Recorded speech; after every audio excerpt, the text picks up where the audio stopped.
Hello everyone, कैसे हो आप सब। आई होप सभी अच्छे होंगे और आपका रिवीजन भी अच्छी तरह चल रहा होगा। तो देखिए, हमने लास्ट वीडियो में चैप्टर 8 को कंप्लीट कर लिया था, तो आज हम चैप्टर 9 से स्टार्ट करेंगे। तो सबसे पहले हम चैप्टर 9 का इंट्रोडक्शन करेंगे आज इस वीडियो में, ठीक है। तो देखिए, हमारे चैप्टर का क्या नाम है 9th का, सीक्वेंस एंड सीरीज। सबसे पहले हम देखेंगे कि सीक्वेंस एंड सीरीज होती क्या है। देखो, सीक्वेंस क्या होती है। Sequence A number of action that come one after other, ठीक है। ये हमारी सीक्वेंस होती है। इसमें देखो, सीक्वेंस ऑफ इवन नंबर भी हो सकती है, कोई भी सीक्वेंस हमारी, तो उसको कैसे शो करेंगे हम, 2 4 6 8 अप टू इन्फिनिटी तक। अब मेरी सीक्वेंस ऑफ ओड नंबर भी हो तो सकती है ना, तो क्या होगी 1 3 5 7 9 अप टू इन्फिनिटी तक। यहाँ तक क्लियर हुआ सभी को। ये होती है मेरी सीक्वेंस। अब हम करते हैं सीरीज। सीरीज क्या होती है, it is sum of given sequence of term A1 A2 A3 3 A4 मान लिया। तो इसको कैसे लिखेंगे सीरीज में, A1 plus A2 plus A3 plus 4, ठीक है। इसको हम ऐसे सीरीज में डिनोट करके चलते हैं। अब देखिए, हम सीक्वेंस को किससे डिनोट करते हैं, AN से। मान लो हमारा कोई दिया हुआ है N प्लस 2, ये हमारा 4 वो दिए हुए है नंबर, ठीक है। इसमें हमें और एक और मान लो कि AN equal to N upon N plus 1 दिया हुआ है, ठीक है। अब मुझे बोल दिया कि मुझे इसमें A1 A2 A3 यानी कि वैल्यूज निकालनी है। तो देखो, सबसे पहले N की वैल्यू कितनी पुट करूँगी, 1। तो करना A1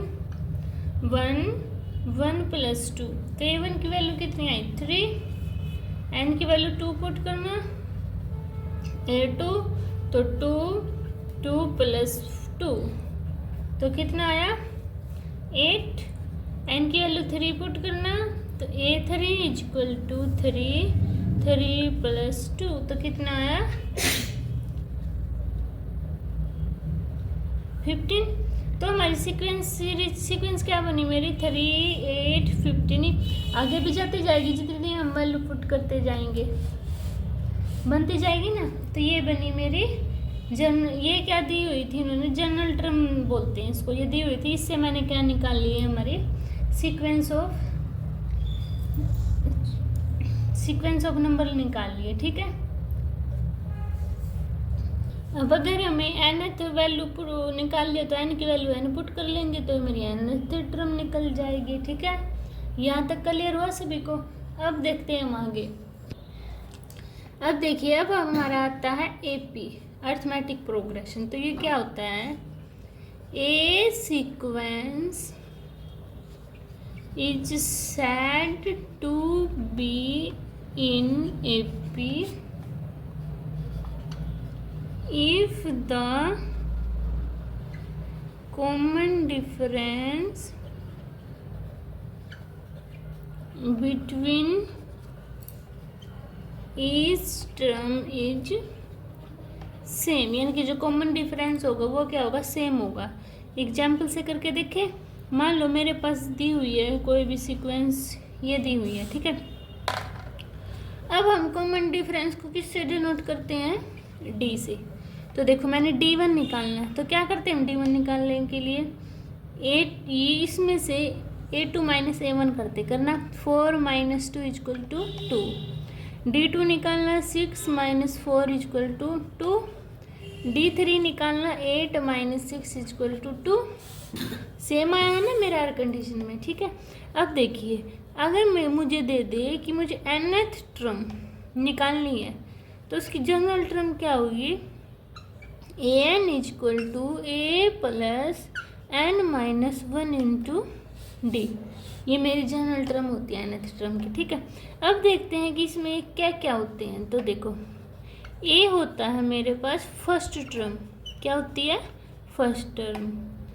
ए एन होता है मेरे पास nth टर्म, क्या होता है, nth टर्म।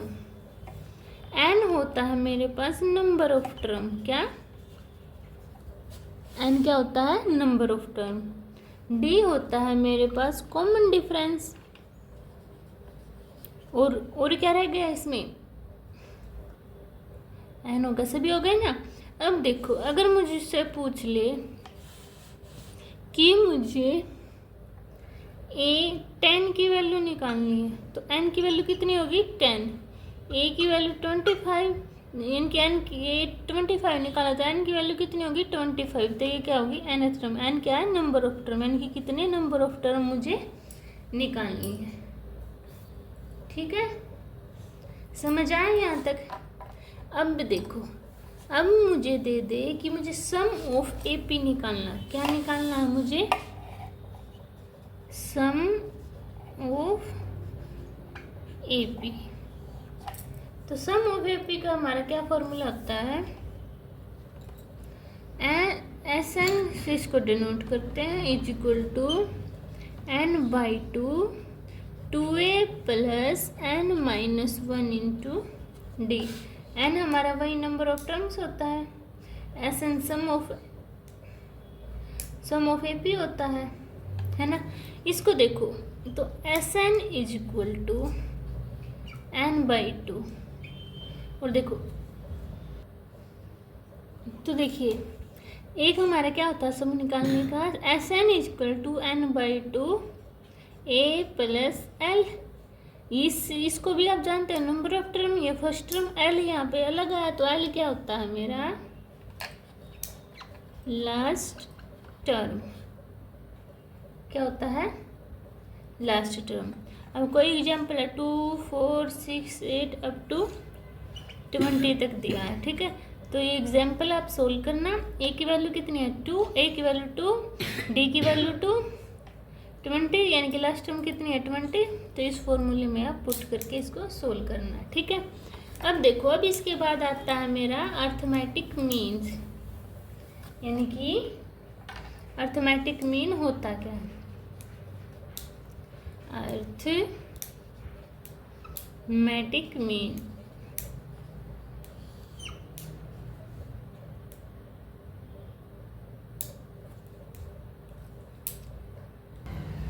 तो देखिए, अर्थमेटिक मीन क्या होता है, लेट करके चलते हैं हम, let 2 number A and B, ठीक है। हम लेट करते हैं कि इंसर्ट करना है हमें, इंसर्ट एनी नंबर, कोई भी नंबर को ऑफ A मान लेते वो, बिटवीन A एंड B। तो कैसे, जैसे कि हमारे ये 2 नंबर दे दिए, इनके बीच में इंसर्ट करना है A। तो हमें कैसे पता लगेगा, तो उसका क्या होता है, A = A + B/2। जैसे एग्जाम्पल के लिए मान लो कोई भी नंबर है मेरे पास 2 10, तो मुझे बताना है कि यहाँ पर कौन सा नंबर आएगा। तो उसके लिए क्या करूँगी मैं, 2 + 10/2 = 6, यानी कि क्या नंबर है यहाँ पे, 6। ऐसे मुझे अर्थमेटिक मीन निकालना होता है। समझ आया सभी को। अब देखते हैं हम अपना जियोमेट्रिक प्रोग्रेशन, क्या आता है मेरा, जियोमेट्रिक प्रोग्रेशन। तो देखिए इसमें क्या होता है, a sequence is said to be in GP if common ratio between each term is same, यानी कि जो कॉमन रेशियो होगा वो क्या होगा, सेम। जैसे कि कोई भी नंबर मान ली हमने A1 A2 A3 A4 up to infinity तक, तो R1 is equal to A2 upon A1, R2 is equal to A3 upon A2, R3 upon A4 upon A3, यानी कि if R1 is equal to R2 is equal to R3, then sequence is in GP, यानी कि अगर इनका common ratio है ना, जो common ratio, क्या कॉमन रेशियो आर से डिनोट करते हैं ना, is equal to second term upon first term, ऐसे निकालते हैं। अगर ये सेम है तो यानी कि सेकंड अपॉन फर्स्ट, तो थर्ड अपॉन सेकंड करेंगे। अगर सेम आता है मेरा, तो वो सीक्वेंस किस में होगी, मेरी जियोमेट्रिक प्रोग्रेशन में होगी। ठीक है, यहाँ तक समझ आया। अब देखो, अब general term of geometric progression, तो कैसे लिखते हैं, A N is equal to A R N minus one, N number of term, R क्या है, कॉमन रेशियो। ठीक है, अब निकालना हो अगर मुझे सम ऑफ जीपी, यानी कि ज्योमेट्रिक प्रोग्रेशन, तो S N is equal to A one minus R की power N upon one minus R, और ए दो होते हैं ये, और S N is equal to A R की power N minus one upon में आर माइनस वन। अब देखो ये किस कंडीशन में आएगा, ये किस कंडीशन में आएगा, अगर मेरी आर की वैल्यू लेस देन है वन के, तो ये फॉर्मूला यूज होगा। अगर आर की वैल्यू ग्रेटर देन है वन, तो मेरा सेकंड फॉर्मूला यूज होगा। इतनी बात समझ में आई, नोट कर लिया सभी ने। तो देखो, अब बोल दे मुझे जियोमेट्रिक मीन कैसे निकालना, तो ए बी यहाँ पे इंसर्ट होगा, है ना, तो उसका फॉर्मूला कैसे है, जैसे g is equal to root A B, ऐसे निकाल लेंगे हम। एग्जाम्पल लूँ, जैसे कि 2 यहाँ पर है, 8 यहाँ पर है, मुझे कोई इंसर्ट करना है यहाँ पे, जियोमेट्रिक मीन निकालना, तो मैं क्या करूँगी, g is equal to root 2 multiply 8, यानी कि 16 इज इक्वल टू 4। यहाँ पे कितना नंबर आएगा मेरा, 4। अब देखो यहाँ पे 4 आया है, ये 8, कॉमन रेशियो निकालना, 4 अपॉन 2 आया है ना, और 8 अपॉन 4 ये भी 2 आया, मतलब सही बात है ना। तो ऐसे हम क्या निकाल लेंगे, जियोमेट्रिक मीन निकाल लेंगे। इतनी बात सभी को क्लियर हुई।